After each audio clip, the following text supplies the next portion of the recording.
Hello learners, welcome back to my channel Shraddha's Physics. In this part we will see some important MCQs on magnetic properties of matter. So let us start with our first question. The magnetic moment of a material is zero. The material must be paramagnetic, must be diamagnetic, must be ferromagnetic, or it may be paramagnetic or it may be diamagnetic. So the correct answer will be it may be paramagnetic or it may be diamagnetic. Okay. So when the magnetic moment of the material is zero, then it may be paramagnetic or it may be diamagnetic. The next question is, the strongest diamagnetic material is bismuth or helium or hydrogen or neon. So here the strongest diamagnetic material among these will be the bismuth. Okay. The next question is, in a magnetic induction B passes normally through a closed coil of cross-sectional area A, then the flux phi can be written as, this is your phi equal to B into A. Magnetic induction into the cross-sectional area, that is the magnetic flux. Then the next is, the Tesla is the SI unit of, this is the magnetic flux density. Okay, Tesla is the unit of magnetic flux density. Next question is, the unit of magnetic induction is, so this will be whether Weber or Weber per meter square or Weber per ampere hour or Weber ampere per meter square. So the magnetic induction unit will be Weber per meter square. The next question is, a magnetic dipole placed in a uniform magnetic field, it will experiences both a force and a torque, or a force but not torque, a torque but no force, neither a force nor a torque.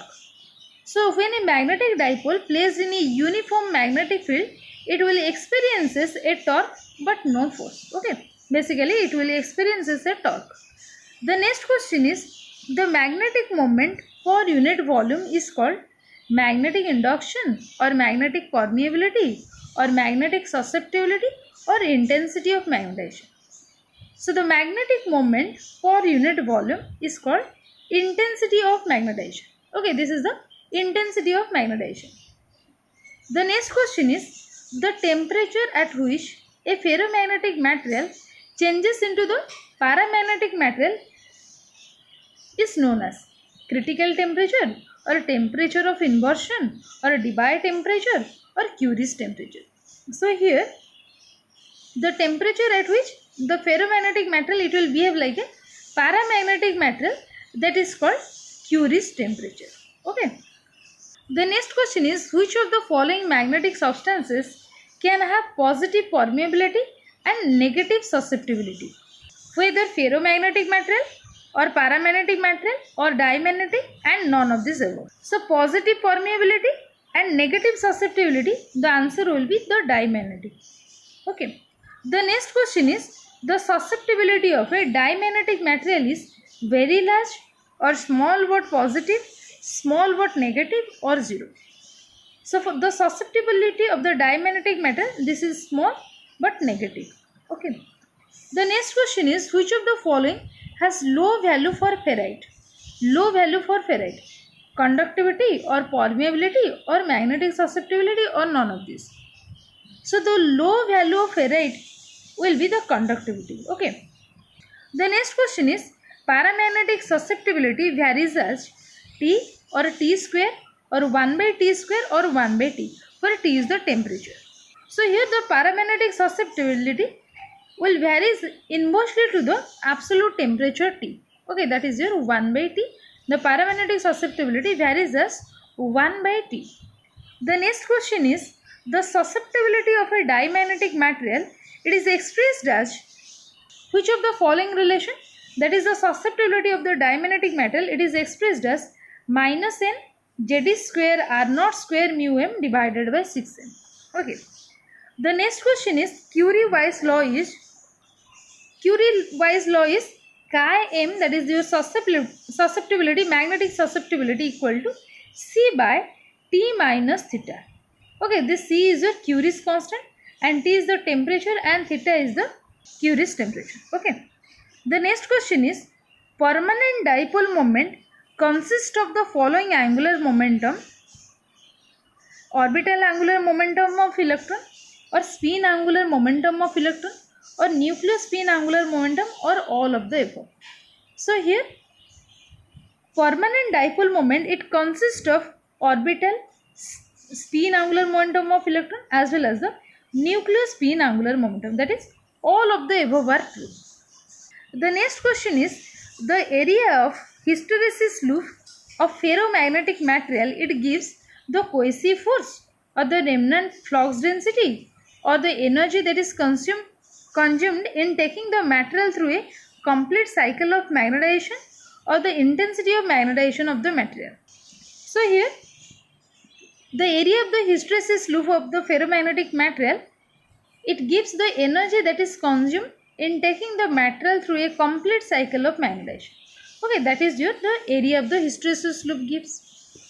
The next question is the magnetization retained by the specimen when the magnetizing field is reduced from the saturation value to the zero is known as coercivity or retentivity or hysteresis or spontaneous magnetization.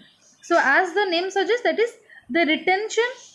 So here this phenomenon is called as the retentivity. Okay, so the magnetization retained by the specimen when the magnetizing field is reduced from the saturation value to the zero, then that is called the retentivity. Okay, the next question is which of the following is dimagnetic? Water, air, copper sulfate, or liquid oxygen? So here the correct answer will be air. That is, air is a dimagnetic material. Air is dimagnetic in nature. The next question is magnetic permeability. It is highest for paramagnetic substance or dimagnetic substances or ferromagnetic substances or vacuum. So the magnetic permeability, it is highest for the ferromagnetic substance. Okay. The next question number 20. The relation between magnetic susceptibility and relative permeability is. So the relation will be chi equal to 1 minus mu r, or chi equal to 1 plus mu r, or mu r equal to 1 minus chi, or mu r equal to 1 plus chi. So the relation will be mu r equal to 1 plus chi, or this chi will be equal to mu r minus 1. Okay. Question number 21. The relative permeability of the air is. So the relative permeability of air will be 1.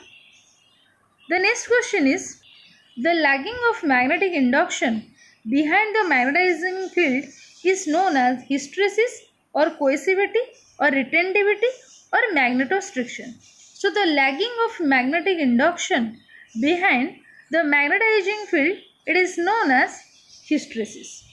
Okay. The next question number 23.